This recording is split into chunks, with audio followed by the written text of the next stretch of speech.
Okay, welcome everyone. Thanks for attending our September lunchtime webinar. So this webinar is on organic farming and welfare, and we're running these free monthly webinars run by the Animal Welfare Foundation, which is abbreviated to AWF. And we're very grateful to have Dr. Kathryn Ellis as our speaker today. Kathryn was an AWF trustee for a number of years and provided lots of support with many of our activities, particularly with our research grants that we fund and support the researchers to do animal welfare research. Kathryn's a senior veterinary clinician at the University of Glasgow, and she has a special interest in organic farming and production animal welfare. And before I hand over to Kathryn, I'll just give you a brief overview of AWF so you know a little bit more about what we do and perhaps find out some ways that we can support you. My name's Alina. I'm the Grants and Events Officer at AWF. And we are the British Veterinary Association's charity, BVA. We're very science-led. We support people working in the veterinary professions to understand and improve animal welfare. And there's three main ways that we do this. If you just go back to that previous slide, thank you. Three main ways that we go about increasing understanding and improvement of animal welfare. The first one is that we fund research on key animal welfare issues and challenges. We also provide a platform for debates. The biggest thing that we do is run an annual conference, and it's entirely dedicated to animal welfare. And that's called the Discussion Forum.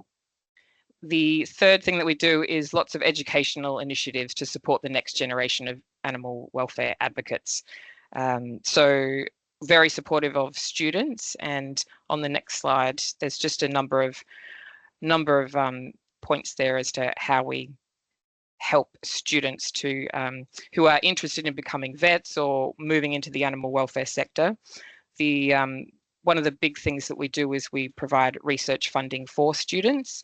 So if you're at university, you can apply for a student research grant, which will allow you to carry out research into animal welfare as part of your degree. Another initiative for students is to host or to attend these talks like the one today on animal welfare. You can also host a talk if you're part of a student association at university. That often happens where we'll get requests for these talks or the speakers to come and do one of these talks at your university. You can download some of our case studies. So we have a student zone on our website, which has lots of information and resources, one of which is a number of case studies, which can be very helpful to go through and learn more about animal welfare issues. And the discussion forum that I mentioned before is an annual conference all about animal welfare. We really encourage students to attend. Next year's will be in May, and we discount the tickets for students. So we really try and encourage students to attend and learn more and be able to network with people in the animal welfare world. And it'd be great if you could keep in touch with us. So we have a newsletter that you can subscribe to and social media as well. So we'll pop some links in the chat for how to keep in touch, and we'll be able to give you updates about what's happening. So I'll hand over to Kathryn. And just so you know, there will be a few polls in this presentation. So if you just get your phone handy, when the poll comes on the screen, you can just use your QR code to scan and participate in these polls. You can also ask any questions either through Slido, which is what you'll be using for the polls. There's a poll tab and a Q&A tab, which you'll see when you scan. Otherwise, feel free to just pop any questions in the chat in Teams. So I'll hand over to you, Kathryn. Thanks so much. Thanks, Alina, for the introduction. Hopefully everybody can hear me okay.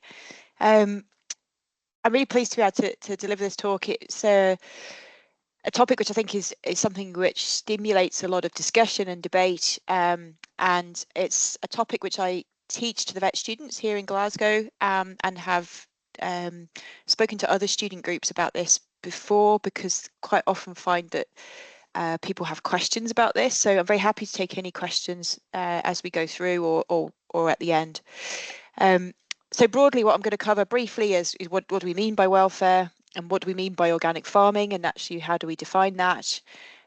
Explain a little bit about why I think it's important that vets understand this, and also how we understand the food certification structure in the UK, the farming certification structure, the food market, how we use medicines in organic farming, and then just go through a couple of species specific examples and some very specific examples at the end of things in this area.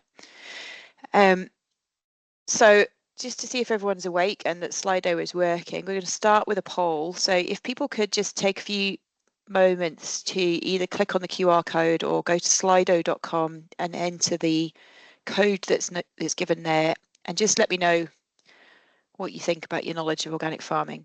I'll just give people a couple of minutes for that.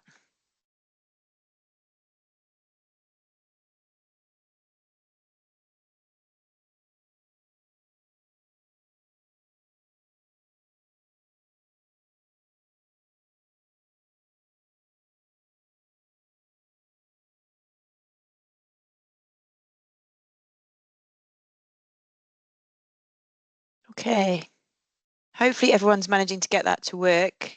There's a little bit of change going on there, but I suppose that's probably what I would expect, is that a lot of people have some understanding, but maybe a little bit of unfamiliarity or a little bit of uncertainty there. So we'll run this again at the end and just hopefully see if people feel a little bit more informed. So about half the people there are saying that you have kind of patchy knowledge, and then a roughly equal split there for good and poor. Okay. So another question, as it stands at the moment, do you believe animal welfare is better on organic farms?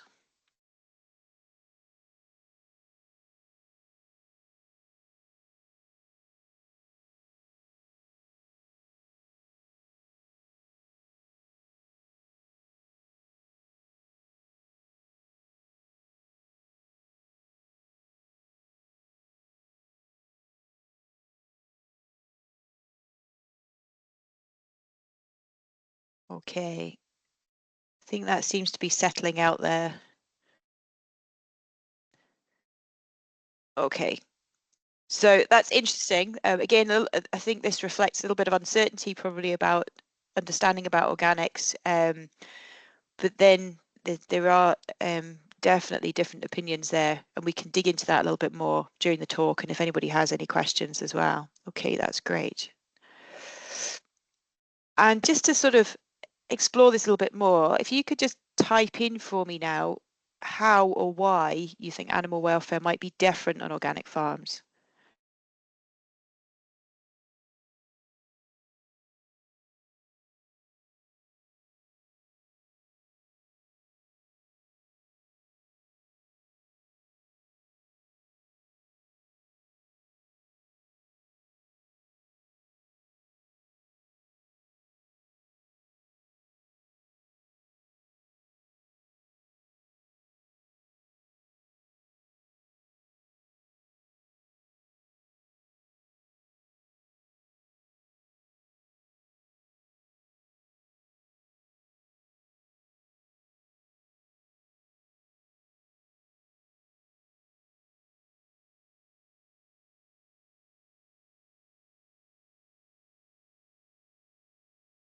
Okay, some really, really interesting comments coming up here. And I think broadly you can sort of categorize these into sort of medicines use, which may encourage farmers to be more proactive about positive animal health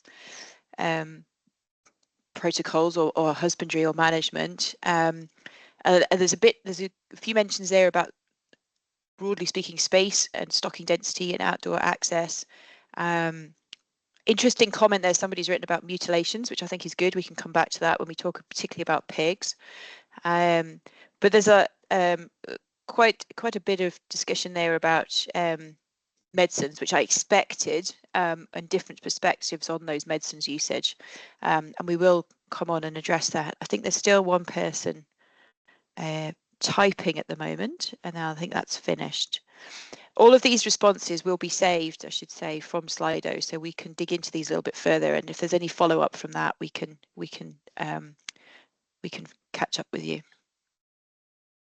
Okay, so what is animal welfare? How do we define animal welfare? And there are lots of different ways that people have approached this topic over the years, and it has developed, particularly over recent years, from being more of an audit of fixtures and fittings and what the animal has available to it, as to taking into account things such as not just the animal's health and productivity, but also their behaviours and their affective state. You know, what does the animal actually feel when it's in that environment? And that overlap of those three things is really important as to what is the animal's welfare status, because an animal can have very good health and be highly productive, but actually not be able to demonstrate natural behaviour or have a very negative affective state. So these are a series of, I suppose, ways that we assess welfare that have developed, and the thing that a lot of people mention, and the students here in Glasgow often are very familiar with, the concept of the 5 freedoms, which is being free from, so, and I'm sure we're all very familiar with this on this call, but free from certain things, so an absence of negative states. And what we're more interested in now as welfare science is developing is the opportunity to experience a positive state. So this has now been largely superseded, the 5 freedoms, by the 5 domains way of assessing welfare. So we are looking at the animal's behaviour, their health, their nutrition, their mental state experiences, and coming up with an overall welfare status so that the animal has the opportunity to experience positive welfare as well as being free from negative welfare. And that's quite important because it's not only important for the animal, but it's how we actually assess that welfare. You know, how do we as observers objectively assess welfare? We're not just looking for absence of disease or absence of injury, but we're actually looking for markers of positive welfare. An example of that is a project we've had running in Glasgow recently, where I've got a research student who's looking at play behaviour in calves in different housing systems. So play is a luxury behavior. You only express play if you're happy and things are generally okay in the world. So we can actually objectively measure play as a marker, if you like, of positive welfare. So when we're assessing welfare, we're not just looking for absence of things, we're looking for presence of positive things. And we're essentially looking for what's called a life worth living.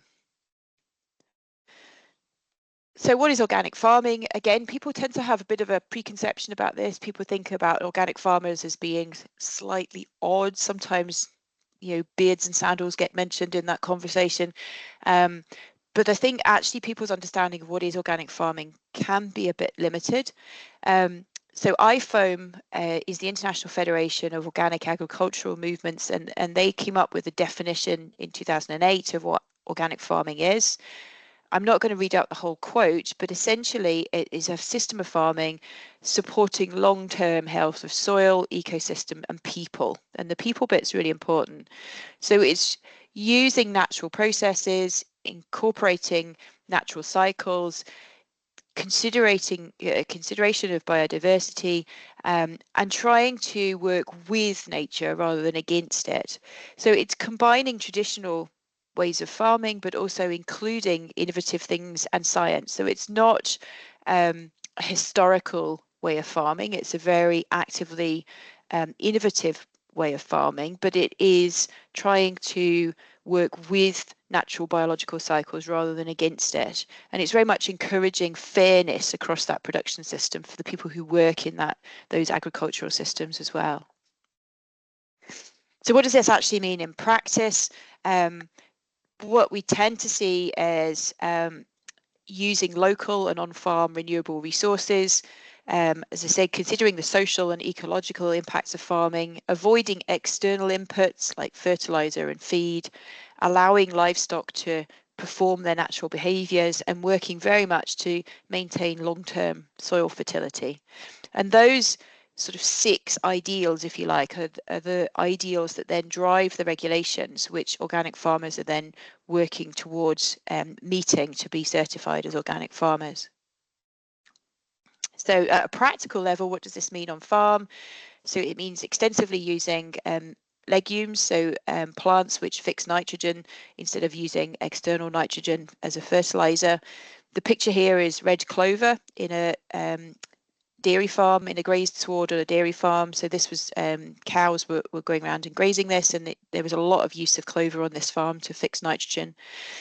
Recycling manures and crop wastes. So manure doesn't I guess get a great press because there's lots of negative things associated with spreading slurry and spreading manure, but it's actually a fantastic fertilizer, and used appropriately can be a really important recycling loop in the production system.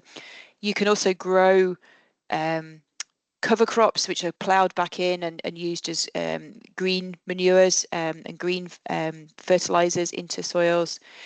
Mechanical weed control rather than using chemicals.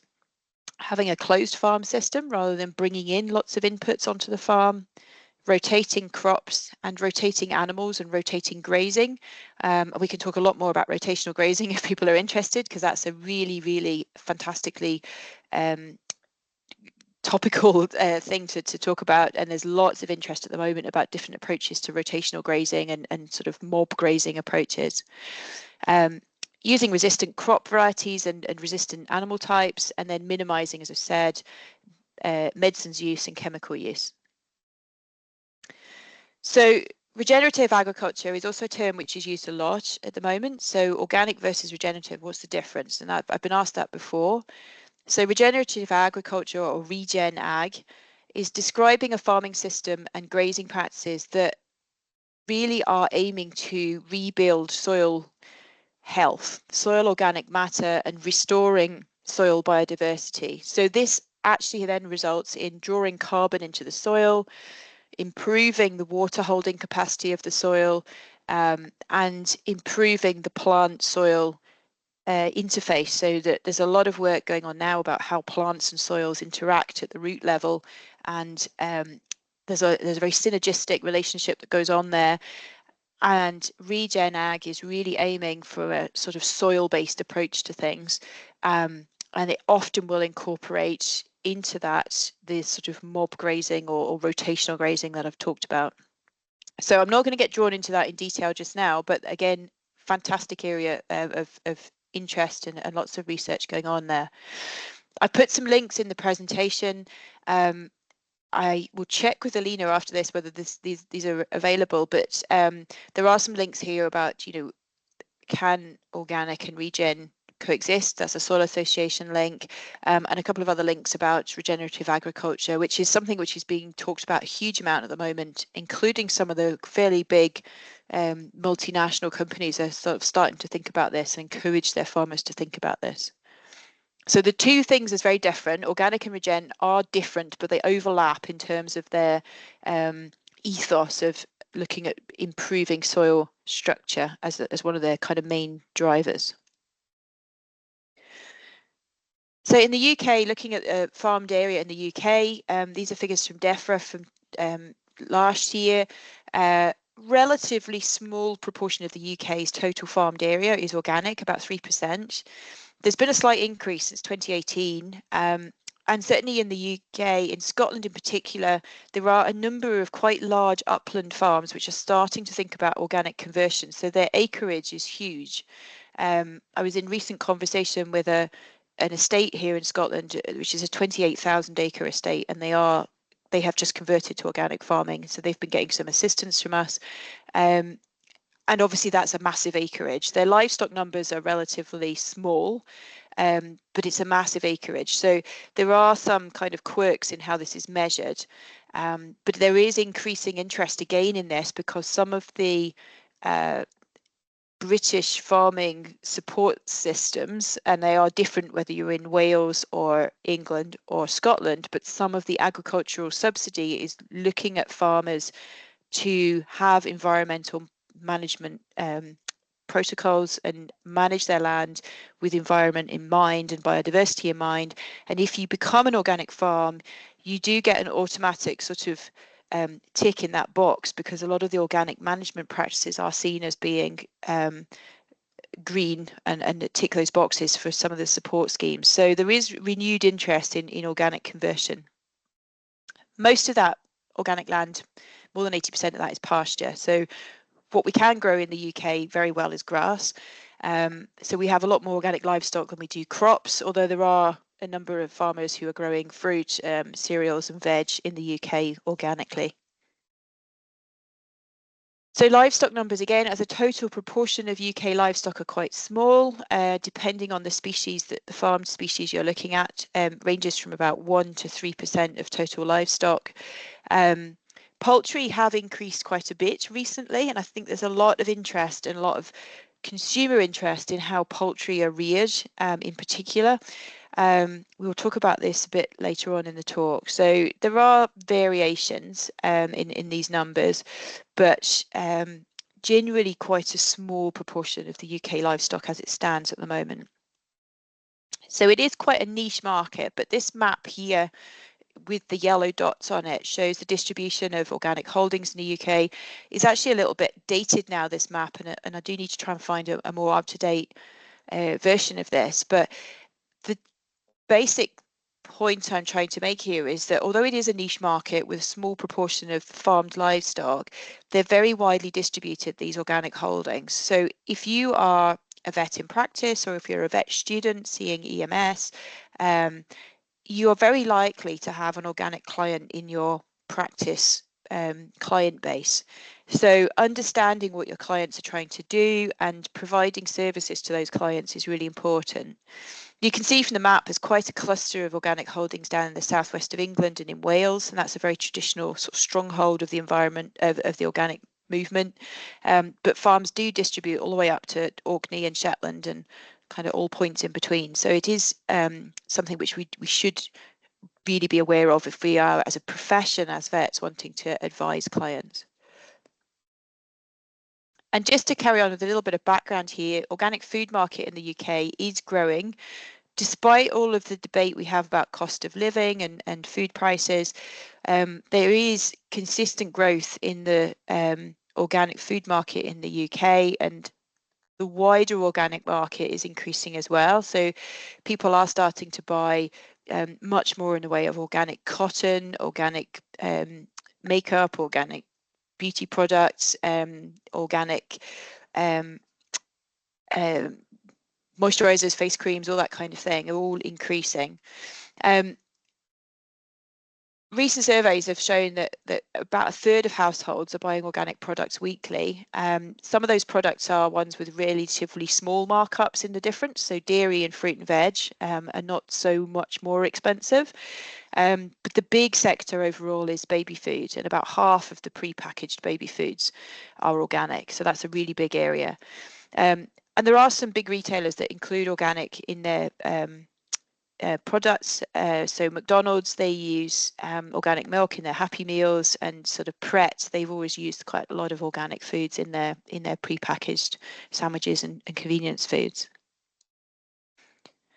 So just to wake everyone up again, because you to make sure you're not falling asleep, how often do you, as an audience, buy organic products, either food or non-food?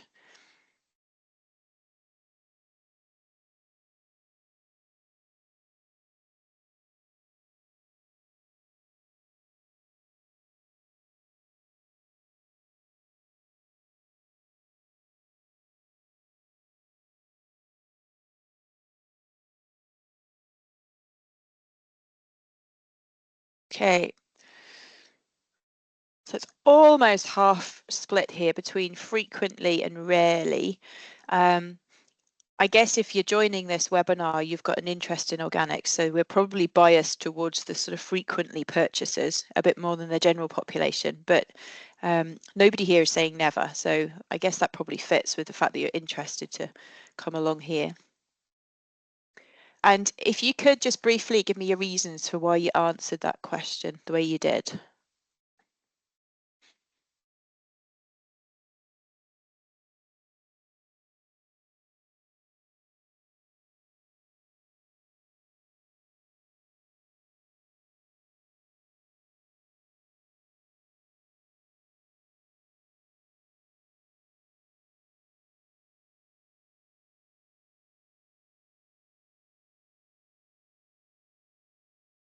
I'm assuming that the comments here on price point and cost and access to organic options is perhaps explaining why you don't buy as often. I'm assuming.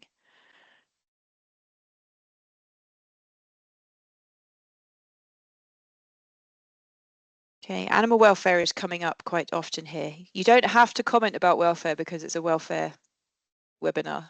You can say something else if you want. Okay, cost is coming up. Not knowing exactly what it means by organic. I think hopefully we can explain that during this presentation a bit more. Pesticide levels. Good. I think there's one more person typing at the moment.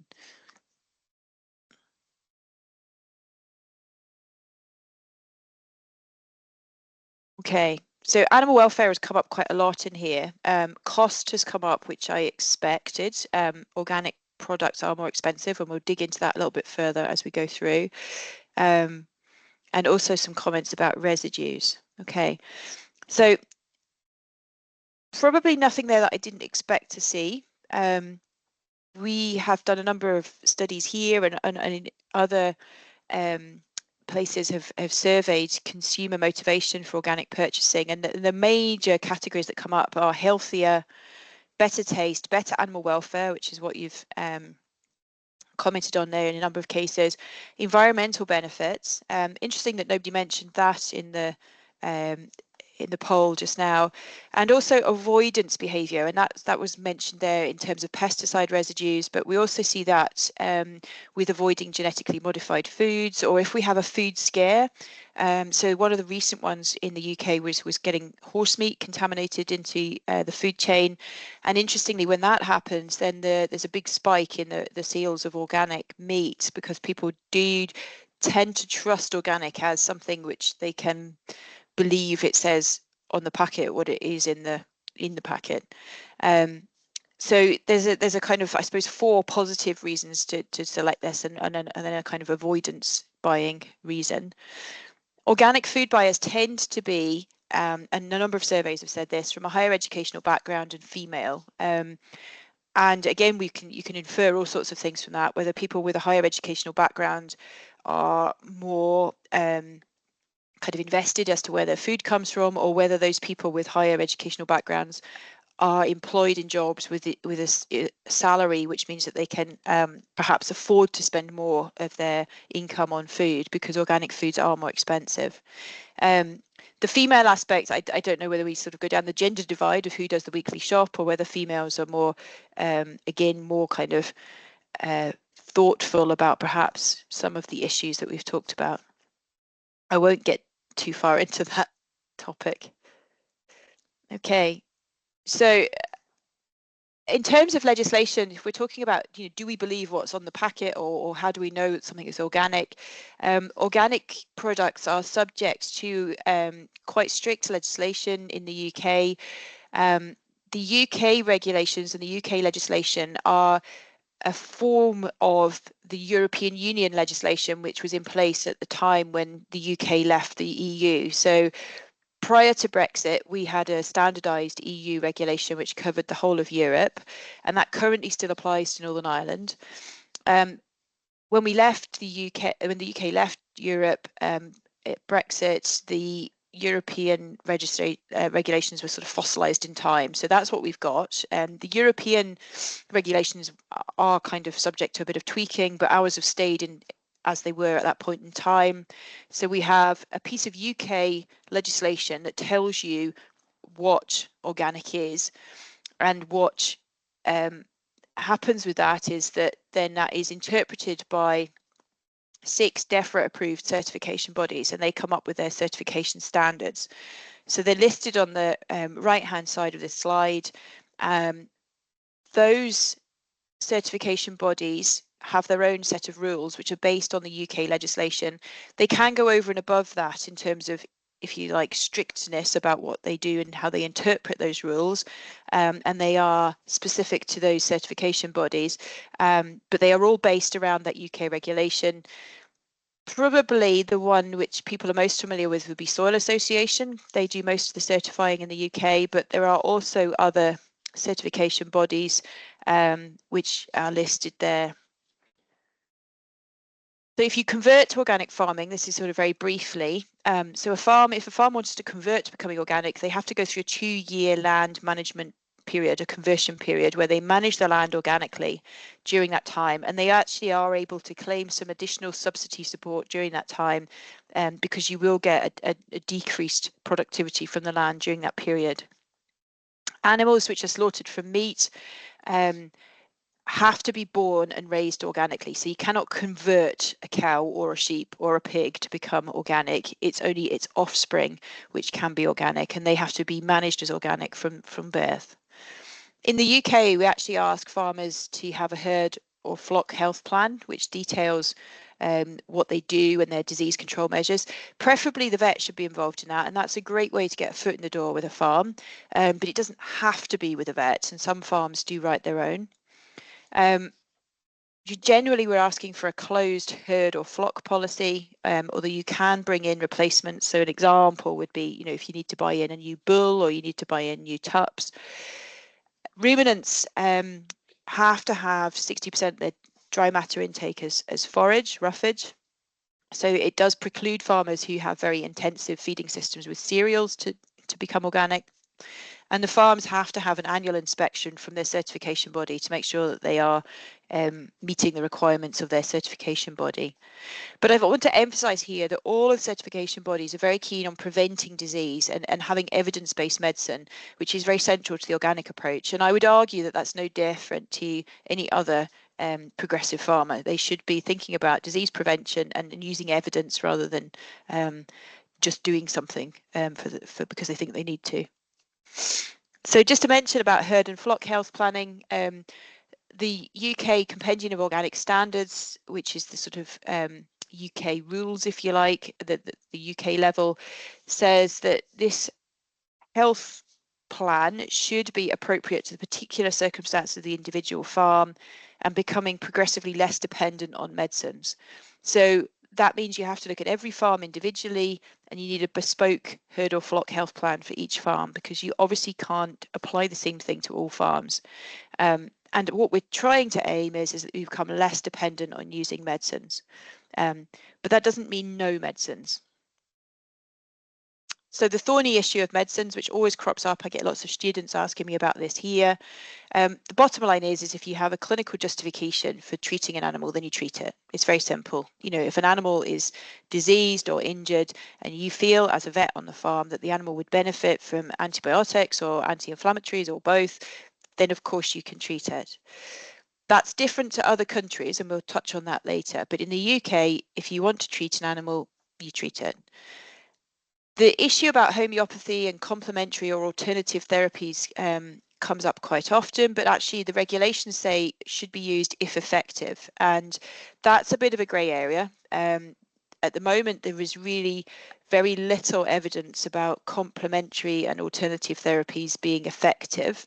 That's not to say that they are all ineffective. There are certain circumstances where complementary, i.e. using something in parallel, can be effective, but using homeopathy, for example, as an alternative therapy has not been proven to be effective. So in reality, my experience of dealing with organic farmers is very few farmers rely on alternative medicines.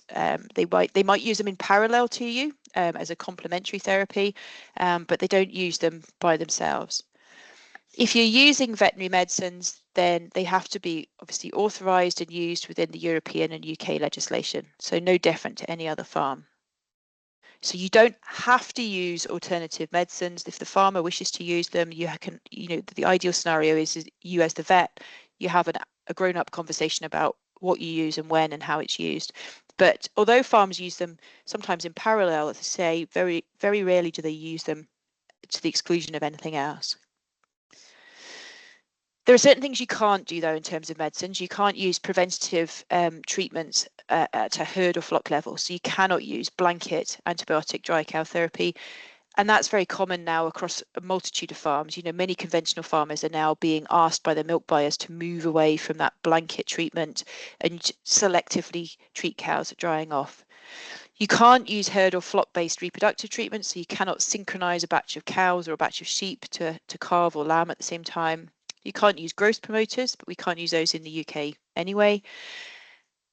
A couple of things you can definitely do. Strategic therapy is allowed. So a strategic worming dose absolutely is allowed and is no problem with that. The sort of obvious example would be in a sheep flock. If you are concerned about nematodirus, you've got a high risk forecast on the nematodirus forecast, and you want to use a strategic worming dose in the spring, that's absolutely fine. Vaccination is absolutely fine as well. There is a bit of debate in the sector about trying to reduce the valency. So maybe instead of using a 4-in-1 vaccine, just use a single valency vaccine rather than a multivalent vaccine, if possible, but it depends on the individual farm circumstances. National and international disease control measures have to be followed. An example which happened relatively recently was blue tongue vaccine, when blue tongue BTV8 vaccination was compulsory. Obviously, blue tongue is back again and is within the UK. At the moment, there's no plans to have a blanket blue tongue vaccine policy across the UK, but that might change, and in which case you have to follow those national rules. Organophosphates are a sort of thorny issue. They are only allowed by some certifiers if there's no other option and if you have an appropriately trained user, but the Soil Association categorically says no to using OPs. The other thing that there's in some ways, you know, organics have been a leader in is restricting the use of 3rd and 4th generation cephalosporins and fluoroquinolones, but that's industry standard now across all areas of farming. They're critically important antibiotics, and we're very, very strongly advised to not use those unless you've got very clear evidence that those are the only appropriate medicine to use. So organics have been saying this for many years now, and this is now industry standard. In the UK, we can use antibiotics, but in the US, antibiotics are not allowed in organic farming. And that does sometimes impact on those UK producers who export milk. OMSCO, which is the Organic Milk Suppliers Cooperative, they have some of their producers do produce milk for export to the US, and they are aiming for antibiotic free. But my anecdotal experience is that a couple of farmers who were in that scheme have now pulled back from that because they found that actually very difficult to be meeting those criteria, and actually having completely antibiotic free milking herd was very, very difficult to manage. So they've actually pulled back from that.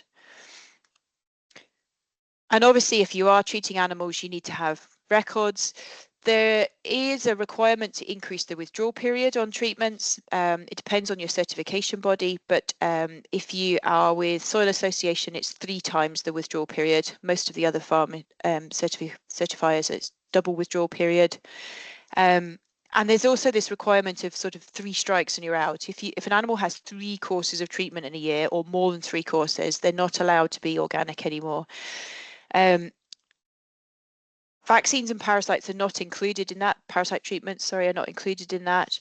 And it's important to remember a course of treatment is all the necessary measures to restore the animal to health. So it's not one injection. It's if the animal has had multiple injections, for example, of antibiotic and anti-inflammatory, if it was lame, that's all one course of treatment. So that's actually, in reality, relatively easy to manage. And arguably, again, if an animal had 3 significant illness or injury issues during a year, then you may be considering culling that animal anyway from the farm. So it's not something which I've really found to be particularly difficult to work within that sort of 3 strikes and you're out rule. So I realise that's quite a rattle through the sort of general topics. We'll talk about some species specific points just now. Just start off with sheep. There's a whole spectrum of ways that sheep can be managed in the UK, from sort of very extensive hill farms up here in Scotland right through to kind of more intensive lowland management. Organic farms often have similar stocking rates to conventional farms, and the disease patterns and the challenges that sheep farmers face are very similar across the farms. Grassland management is really important. So if you have got the opportunity to rotate pastures or re-sow, then that's really important, because the major issues that we often face are parasite driven, whether they're endoparasites or ectoparasites. So PGE, parasitic gastroenteritis, is very challenging. That we know there's lots of anthelmintic resistance on conventional farms, and because of that, lots of sheep farmers are quite progressive in their approach to how they manage this. So they are aware that this is an issue, and they are looking at alternative ways of managing rather than relying on using wormers lots of the time. So parasite epidemiology and understanding how we use wormers is really important, and trying to move away from sort of routine drenching of sheep is really important. And that's an industry-wide topic. That's not just organic farms. Sheep scab is a major concern. It's a major welfare issue. It's actually notifiable here in Scotland if you have scab, but it's an incredibly difficult condition to manage, and it requires farmers to actually communicate with each other and have local plans. So if you and your neighbour both have sheep, then it does require a degree of industry collaboration to get farmers to work together to try and control some of these diseases, which are quite easy to spread between farms. But scab can be a significant welfare challenge, and can be quite tricky in organic systems to manage, because our therapeutic approaches to this are quite limited, and they are quite significant withdrawal periods associated with the medicines we use there. So lots and lots of veterinary proactive advice can be put into controlling parasites on sheep farms. Biosecurity is really important, and just to emphasize that vaccination is allowed. So clostridial disease or abortion prevention or foot rot prevention, absolutely, vaccination should be discussed and considered and advised in farms as a way to try and help you get through some of these problems. Dairy, the milk price margin isn't huge, but it's very variable. It depends on who you're selling to and what you're selling, and whether you're selling liquid milk into the liquid milk market or whether you are doing something to add value to your milk. But if you're just looking at pure liquid milk sales, the margin between that in conventional isn't huge. There are lots and lots and lots of different ways that people milk cows in the UK, and even more so within the organic system. So in the UK, the average organic yield is about 6,500 litres per cow, but that's hugely variable. Average herd size is about 230 cows, but again, that's variable from very small herds of sort of 30, 40 cows up to much bigger herds. But in all cases, the real key is making best use of the forage that you have in front of you and optimizing that forage use. Generally speaking, we tend to get a spring milk peak because that coincides with grass growth, and calving in the spring tends to work a bit better. There's a bit of debate about whether we should have Holstein cows in an organic system or whether we can feed them. The pictures here on the slides are taken from an organic dairy herd in England, which had pedigree Holsteins and managed them fine, but they were a fairly integrated farm, and they had arable and they had lots of other things going on there, so it was a little bit easier perhaps to manage those. But there are lots of different farmers looking at using crossbreeds because they may be more robust in terms of health and productivity. Lots and lots of different things going on out there, and that's why I find it such a sort of interesting area to work in. Nutrition is really important, as already mentioned. Mastitis control is really important. We've talked about not using blanket dry cow therapy, but teat sealants are allowed and very important. And something I'll come back to at the end is that calves must have access to milk for 3 months. So that doesn't mean solely milk, but it means they've got to have access for 3 months. And there are some farms which are doing some really interesting things in terms of keeping the calves with the mums for a longer period of time to partly to meet this requirement. Beef cattle, similar to sheep, often very similar to conventional production, but you've got to have a really good quality product. Again, grassland and parasite management is really important. And again, consideration of how we manage the suckler calf, if it's reared with mum, what do we do around the time of weaning, and in trying to think about minimizing stress for that calf so that you minimize the risk of disease and minimizing the negative impact on welfare for that animal. So thinking about when you time things such as castration, dehorning, disbudding, transport, and also something which has become a bit of an issue is abattoir access. And for a while up here in Scotland, we had nobody killing prime beef cattle organically. So that meant that those animals had to travel, you know, a longer distance to get to an abattoir which was certified to kill organic animals. So that's the kind of thing which people perhaps don't always think about. But if we're going to be joined up about animal welfare, we need to think about how do they get transported to slaughter and where are the points of slaughter, and abattoir access is really important.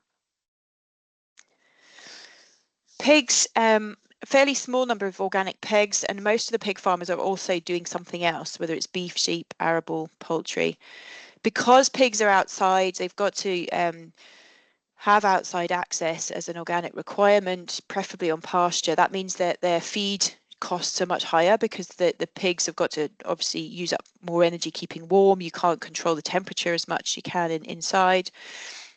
Very diverse range of breeds and crosses are used, and then the land management becomes quite an issue. So again, these pictures are from a very well managed organic pig unit where they had the opportunity to rotate pasture, but it's very quick to get a complete quagmire if you have pigs, and they can churn over the pasture and you end up with a lot of mud, and then that's not ideal from a land management point of view, and from a welfare perspective.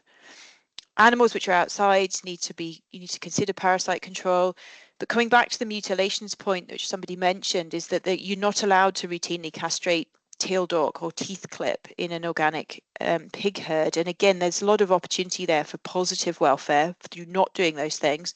And if the animals have got access to the outside, they've got a more natural environment and opportunity to express natural behavior such as rooting, and so on, then they're less likely to chew tails of their pen mates. So there are potential welfare benefits there if it's done to a high standard.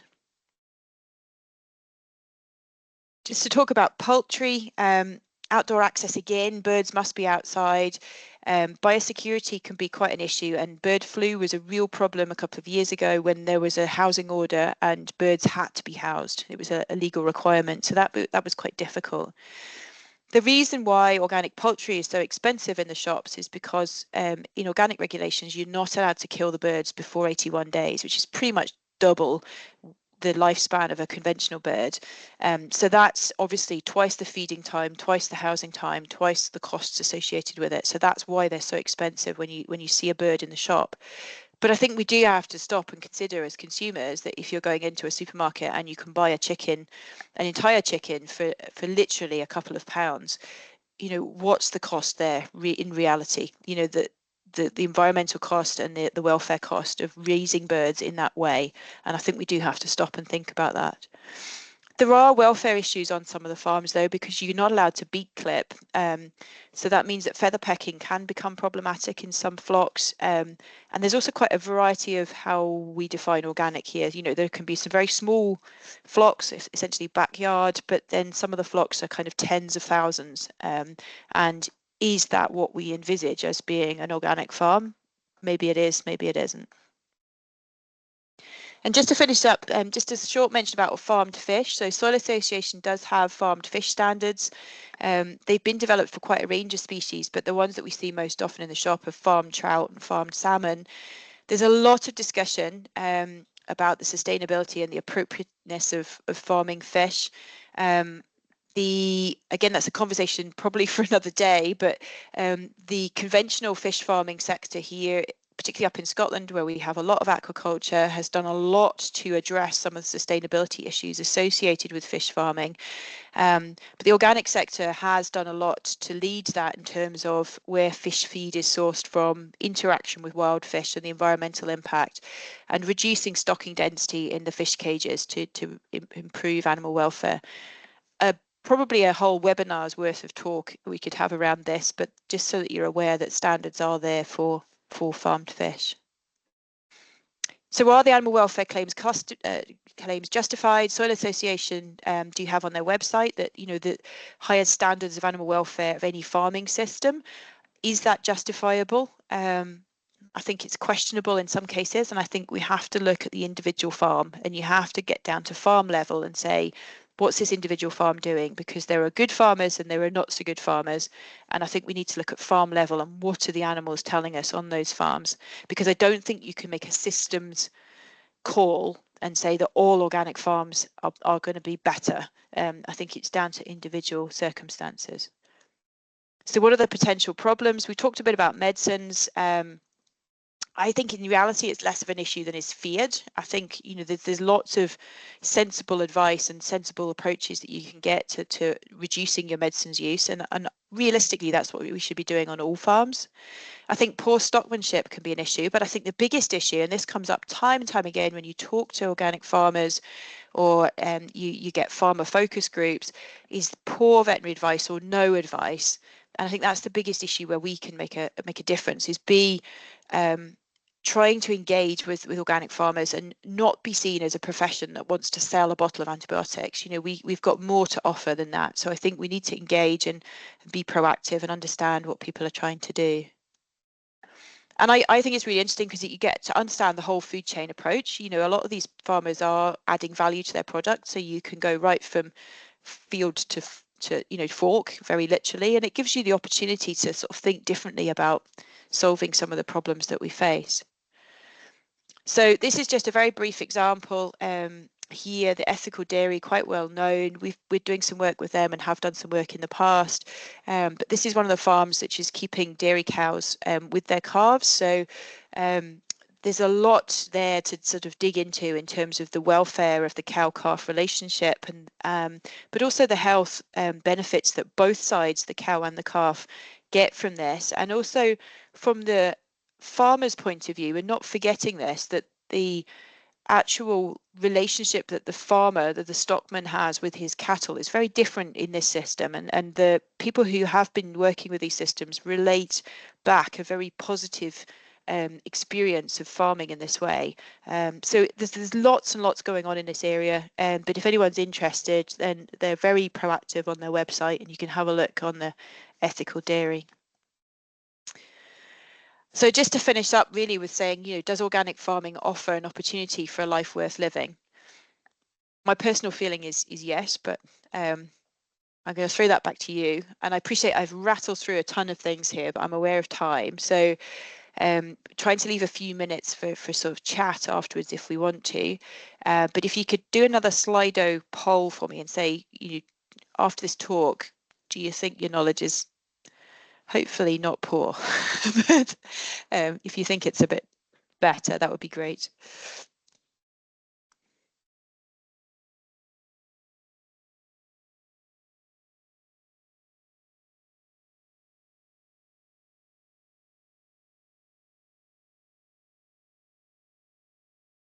Okay. I'm delighted that so far nobody has written poor in here, so that's always good. Okay, don't think anyone else is adding, so that's great. Hopefully everyone feels a little bit more informed. Do you think animal welfare is better on organic farms? There's no right answer to any of these questions.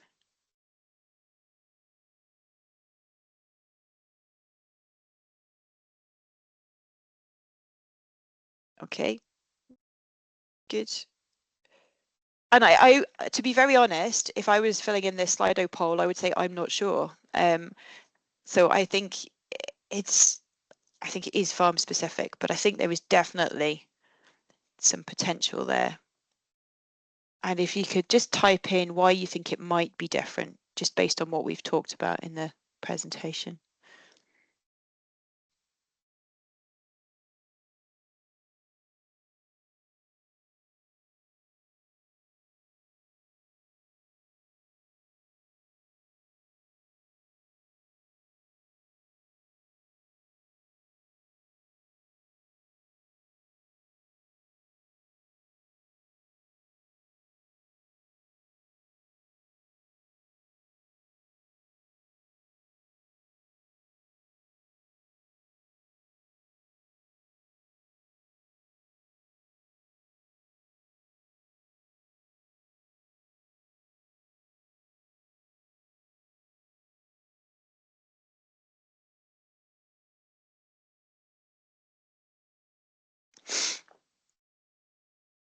Okay, it's an interesting comment there about tail biting and pig units, and I would totally agree and say it's horrific if there is a tail biting outbreak. I mean, it's absolutely awful.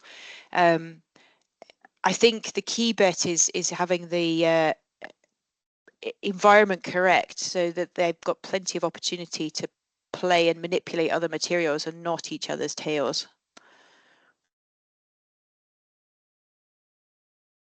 Yeah, I think there's a fair comment there about done well, welfare should be higher, but done poorly, welfare may be worse. I think that's absolutely fair.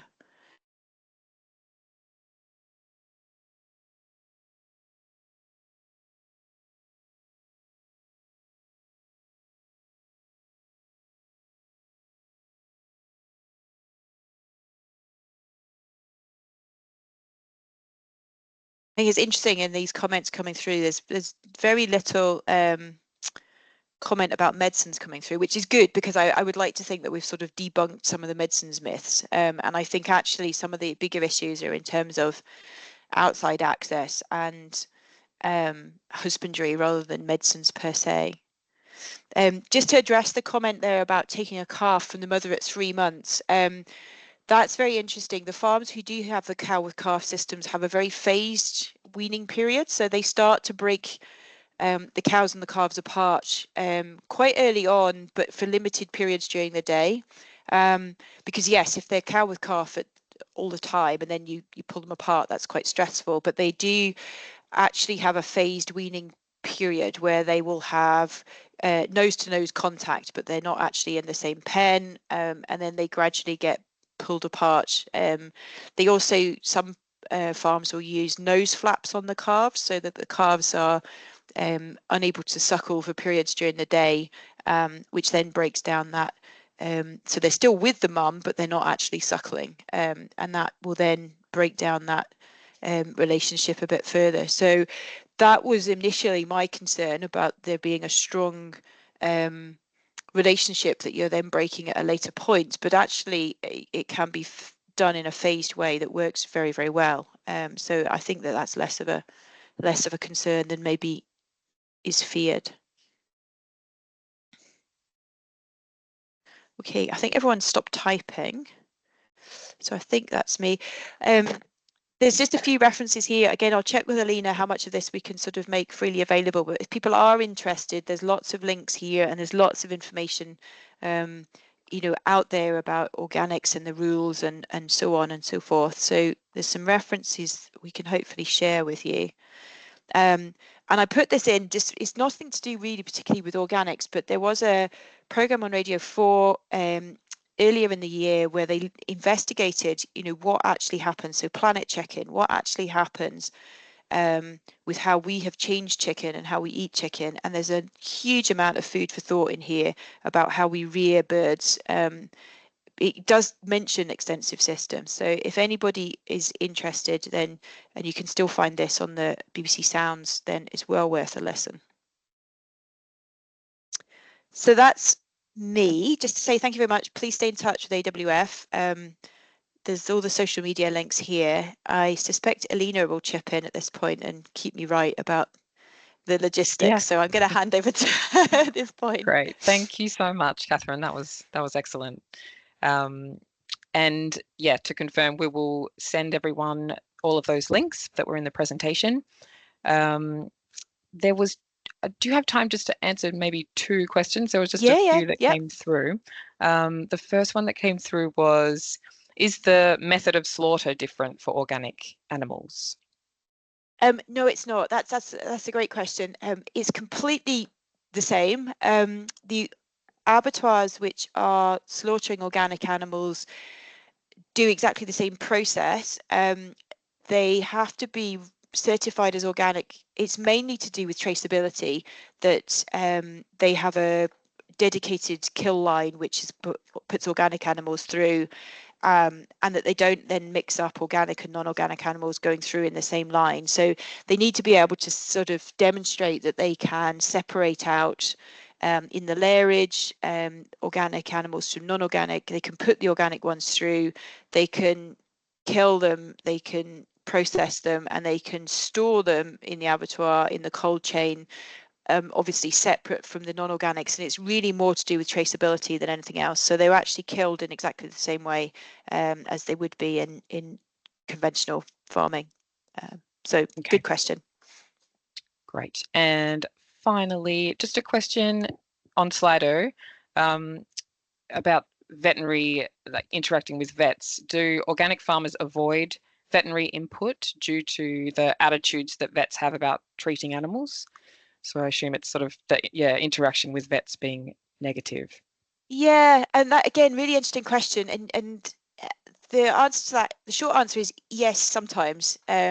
So I think I've come across this a number of times, if you have vets who have a negative perception and interest and understanding of organics, they can portray quite a negative view of that to the world, which doesn't encourage an organic farmer to then get in touch with them. So I think if vets are negative, then farmers don't want to engage.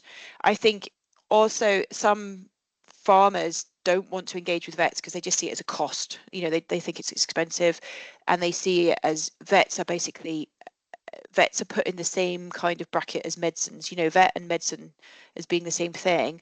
Whereas actually, I would argue that it's an investment to invest in veterinary advice. And if you can just try and break down those barriers that vets are not going to walk on farm and try and sell you medicines, vets would like to try and sell you advice and would like to try and sell you experience and expertise, which may include selling some medicines or some vaccines, but it's not why we're there. But I think there is a fundamental misalliance, if you like, of the vets and the farmers sometimes, because farmers are reluctant to seek advice, or they maybe had a bad experience in the past with a vet who was very negative and said, oh, it's all rubbish, all this organic stuff, and you know, you can't use medicines, and you know, I think we've both sides have got to work at this, but I think communication is key. So the short answer to that is yes, sometimes they are avoiding each other, but I would hope that we can do a lot to break down those barriers. Right. Fantastic. I think that's a great point to end on. Thank you so much again, Kathryn, for your time. No problem. And all of this information. I will get in touch with everyone, and we'll send through the links. And it'd be great to hear any feedback that you have. So yeah, we'll see you at the next lunchtime webinar next month. So yeah, have a great rest of the day. Thanks, Alina. Thank you. Bye.